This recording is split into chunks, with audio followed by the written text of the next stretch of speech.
Meu médico me alertou, os sinais que avisam problemas nos rins estão bem na sua frente. Bem-vindo mais uma vez ao Receitas e Dicas de Saúde. E me diga de que cidade você está assistindo para te dar as boas-vindas. E vamos ao vídeo de hoje. Você já teve dor nos rins? Me conta nos comentários. Hoje nós vamos falar dos 9 sinais que avisam problemas nos rins. Os rins são órgãos vitais à vida, sendo responsáveis por várias funções, entre elas filtragem do sangue, controle dos níveis de eletrólitos, sódio, cálcio, potássio, fósforo, magnésio, também da pressão arterial, da quantidade de água do corpo, estímulo à produção de glóbulos vermelhos, produção de vitamina D, entre outras funções. Muitas doenças dos rins apresentam pouco ou nenhum sintoma nas suas fases iniciais. Boa parte dos pacientes só descobre ter doença renal em fases avançadas, quando já não há muito o que fazer para salvar a função dos rins. A maneira correta de se identificar com antecedência as doenças renais é através de exames de sangue e urina. A dosagem de creatinina sanguínea nos permite calcular a taxa de filtração sanguínea dos rins. Já o exame simples de urina, chamado de urina 1, pode identificar a presença de sangue, proteínas, glicose ou outras substâncias que indicam uma possível doença renal. O problema é que, apesar de serem exames baratos e grandemente disponíveis para a população, a falta de conhecimento dos sintomas que indicam doenças renais faz com que grande parte das pessoas não procure atendimento médico para avaliação dos seus rins. Agora vamos falar dos 9 sinais mais comuns das doenças nos rins. Se você reconhecer qualquer um desses sinais, procure um médico para fazer uma avaliação dos seus rins. Primeiro sinal: edemas ou inchaços. Os rins são os órgãos que controlam o volume de água e sódio, o sal, em nosso organismo. Na insuficiência renal, em fases avançadas, há uma redução da eliminação de sódio pelos rins e acúmulo de água, o que leva à formação de edemas. Os edemas também ocorrem quando há grandes perdas de proteínas na urina, um quadro chamado de síndrome nefrótica. Os inchaços costumam surgir nos pés e tornozelos, subindo em direção às coxas conforme a doença progride. Em casos mais graves, pode haver retenção de líquidos nos pulmões, o que pode levar a um quadro chamado de edema agudo do pulmão. Segundo sinal: hipertensão. A retenção de sódio e água não provoca só edemas, mas também leva à hipertensão arterial. Tanto a insuficiência renal crônica frequentemente cursa com elevação da pressão arterial. É sempre bom lembrar que a hipertensão arterial é uma das doenças comuns na população e que mais de 95% dos pacientes com hipertensão não têm doença renal. Pacientes cuja hipertensão arterial sempre foi bem controlada, mas que de repente apresentam piora da mesma, também devem ser investigados para a doença renal. Outra causa de hipertensão de origem renal é uma doença chamada estenoose da artéria renal, que nada mais é do que uma obstrução parcial da artéria renal, responsável por levar sangue aos rins. Terceiro sinal: anemia. Os rins produzem um hormônio chamado eritropoietina, que é responsável por estimular a medula óssea e produzir hemácias, glóbulos vermelhos. Quando a função renal fica comprometida, como em fases avançadas da insuficiência renal crônica, há uma queda na produção de eritropoietina, fazendo com que o paciente desenvolva anemia. Quarto sinal: cansaço. O cansaço na insuficiência renal pode ter várias causas.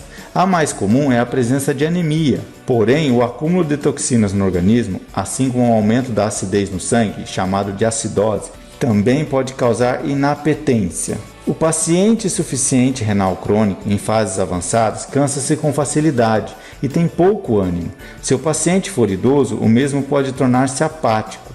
A retenção de líquido nos pulmões citada também pode causar cansaço e falta de ar. Quinto sinal: perda do apetite, náuseas e vômitos. Do mesmo modo que o aumento da acidez e a retenção de toxinas no sangue causam cansaço, eles também são causadores de perda de apetite. Em fases avançadas, a insuficiência renal faz com que o paciente apresente um gosto metálico na boca e um hálito ruim. É comum o paciente não tolerar mais carnes e começar a emagrecer por desnutrição. Náuseas e vômitos, essencialmente na parte da manhã, também pode ser um sinal de doença renal terminal. Quando o paciente insuficiente renal apresenta os sintomas descritos, o médico nefrologista costuma indicar o início da hemodiálise. Sexto sinal, dor nas costas ou dor nos rins. É muito comum os pacientes, principalmente os mais idosos, associarem uma dor na região lombar com uma possível doença renal. Na verdade, a maioria das doenças renais, incluindo a insuficiência renal crônica, não causa dor nas costas. Dor lombar é, na imensa maioria dos casos, causada por problemas osteoarticulares da coluna. Existem, porém, algumas exceções. A presença de uma pedra em um dos rins ou nas vias urinárias pode causar uma intensa dor lombar, que costuma irradiar para a virilha. A dor lombar do cálculo renal é excruciante e não tem relação com movimentos do tronco. Essa característica é importante para distingui-la das dores de coluna, que não costumam ser tão intensas e pioram quando o paciente move o tronco. A doença policística renal também pode causar dor lombar, devido a cistos gigantes que comprimem estruturas adjacentes. O sangramento, ruptura ou infecção de um cisto também costuma causar dor. Sétimo sinal: acordar à noite para urinar. Acordar durante a noite para urinar é um sintoma muito comum de doenças de próstata, mas também pode ser um sinal inicial de doença renal. Quando a insuficiência renal crônica começa a progredir, o rim começa a perder capacidade de concentrar a urina. É fácil notar que a primeira urina da manhã é sempre mais concentrada, pois como ficamos várias horas sem ingerir líquidos, o rim reduz a eliminação de água na urina durante a noite. Os pacientes com doença renal perdem essa capacidade de concentrar a urina e acabam precisando interromper o sono para urinar. Oitavo sinal: sangue na urina. Hematúria.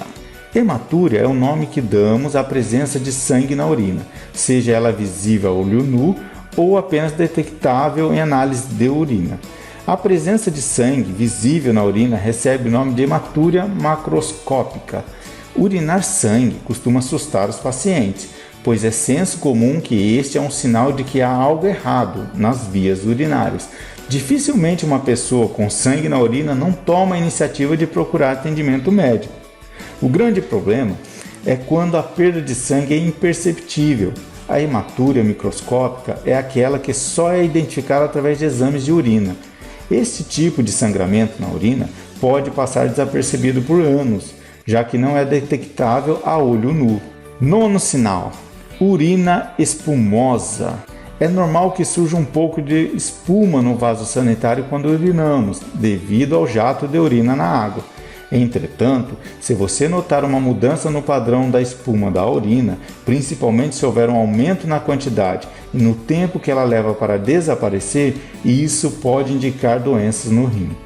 O aumento da espuma costuma surgir quando há perda de proteínas na urina, uma alteração chamada de proteinúria. A proteinúria é um sinal de doença renal. Atualmente, mais de 120 mil brasileiros têm insuficiência renal e fazem hemodiálise. A cada ano, segundo a Sociedade Brasileira de Nefrologia, 21 mil pessoas entram nesse grupo. Situação preocupante, não é mesmo? Cabe a cada um de nós cuidarmos da nossa saúde e estarmos atentos aos sintomas para não terminarmos na máquina de hemodiálise. Saúde é o nosso bem maior. E você, já teve algum desses sinais? Conta para mim nos comentários. Se você chegou até aqui, deixe um emoji de coração nos comentários, para eu saber que está gostando dos nossos vídeos. E aproveita para compartilhar no grupo da família no Zap, para saber se alguém está tendo um desses sinais. Um grande abraço a todos e até os próximos vídeos!